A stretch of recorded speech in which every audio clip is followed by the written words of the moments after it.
name is Derrick Anampio. I'm a kidney transplant recipient. My name is Alexander Anampio. I'm his father. I'm the donor.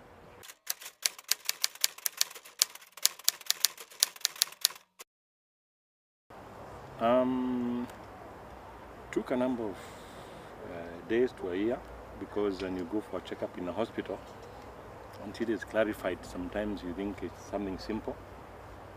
And when we discovered, my wife, that he had a challenge, we had to work on it and look for ways to get treated here or outside. We were debating between Nairobi and out of the country, because it wasn't easy. It's always a surprise when you hear your child has this challenge. So we started now talking to friends to find out how can we get the best doctors.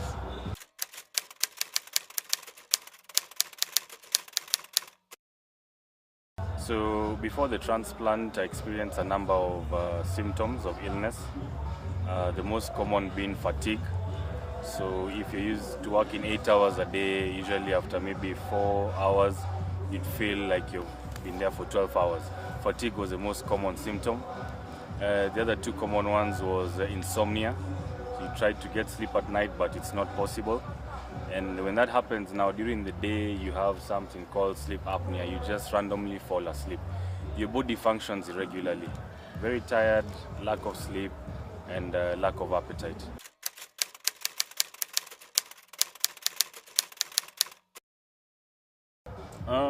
One thing, I believe a lot in God.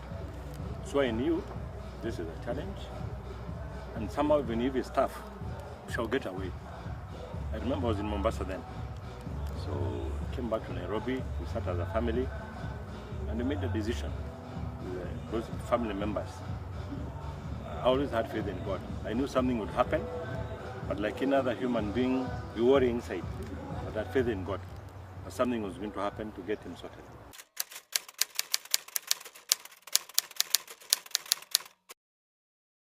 Yeah, what happened was that the information we got from friends and the doctors out of the country as we were communicating in India,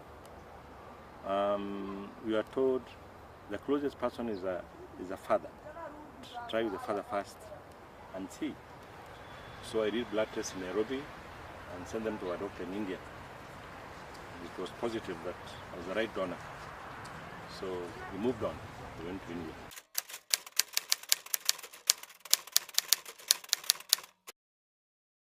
What is amazing is, I was very proud that I could see my son walking. But we hugged before we went to the theater. He's my first-born son, we're very close. I love all my kids, the same, but you feel accomplishment, you feel happy, and we thank God for it, because it's unbelievable at my age, you're giving something from your body to a younger person. You remain healthy.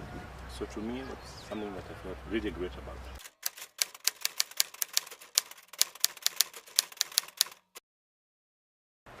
Well, we got from friends, people raised funds within our family and the friends we have in our lives.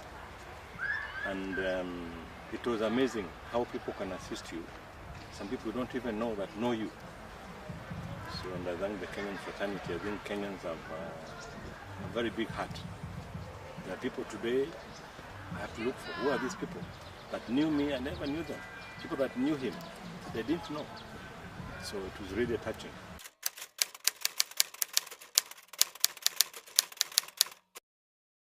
Well, when I went to India, because of the past friends who gave us details, we were confident.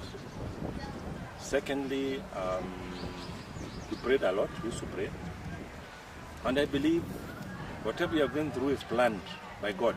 So in that aspect, even if there's that worry as a human being, I wasn't worried about not waking up.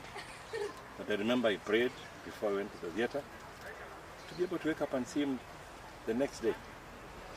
So we had confidence in India that things will happen positive because of the past history of the people we know.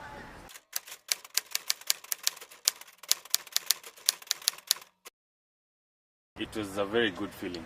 Actually, the moment I opened my eyes, I had to confirm first if I'm still on this planet or I've moved to the next world, which we have no idea about. So it felt very good.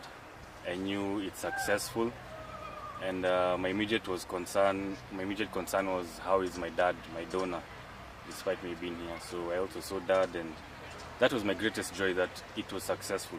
We both had a successful transplant. It was the best feeling ever, that this was actually done and succeeded, because it was new to me. I'd never heard of it before I had the diagnosis. And as much as I would know some things about medicine, this is one thing, you just have to leave your faith in God. So I was very happy to wake up and have health back.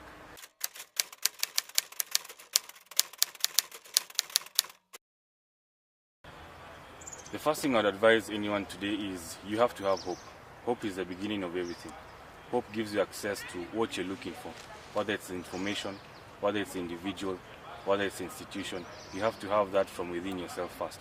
That's the first fight that helps you overcome anything else. Second is ask people, because there are people who are willing to help. There are people who have the information, because in getting that, then you know the direction you will take. And as my dad had said, the Kenyan community they're warm, they're together. You'll always find a way out. So I advise, if you're feeling unhealthy, if you feel something is irregular from your normal body function, get it checked. Whether it's from a professional, whether it's from somebody who's undergone the same kind of experience, just ask. It's free, and the information can save your life. Yes.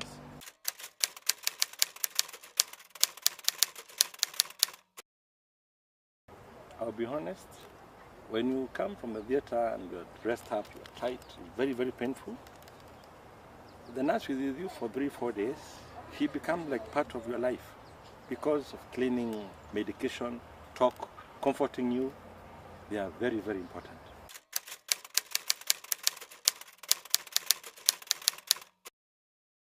To the government, what I would say is one thing: please take the nurse issue seriously.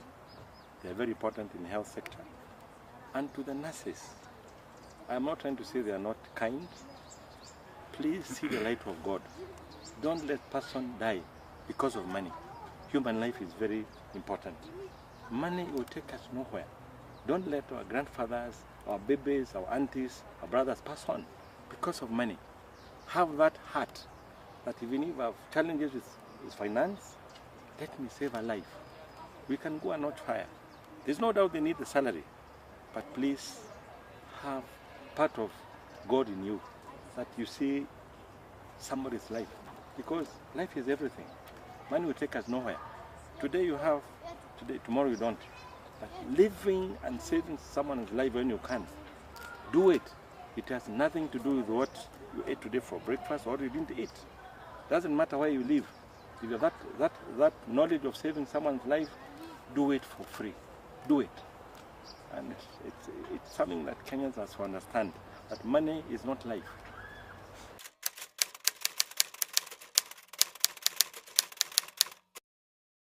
What I can always say is one thing: when you save a life, you're actually getting a favor from God. And in this world, it's not what you have, what you don't have. It's our duty. We are told to be a brother's keeper. There's no other way you can do it. Let's be other people's helpers. And the achievement of one in life is doing good things. And the legacy I think I would like to leave as an individual, remember to be kind and being honest with everybody, and not to fear. And then have the government have facilities that are able to work with the kidney transplant, liver, whatever challenges people have. We have homegrown solutions that people feel confident about, because there's no doubt it's very expensive. And I should say we were very lucky. God took care of us, because it's not easy.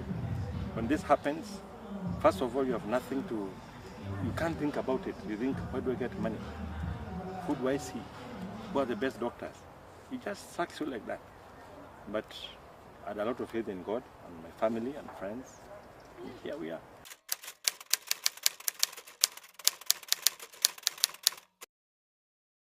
So immediately after the transplant, for me was to get back to normal life.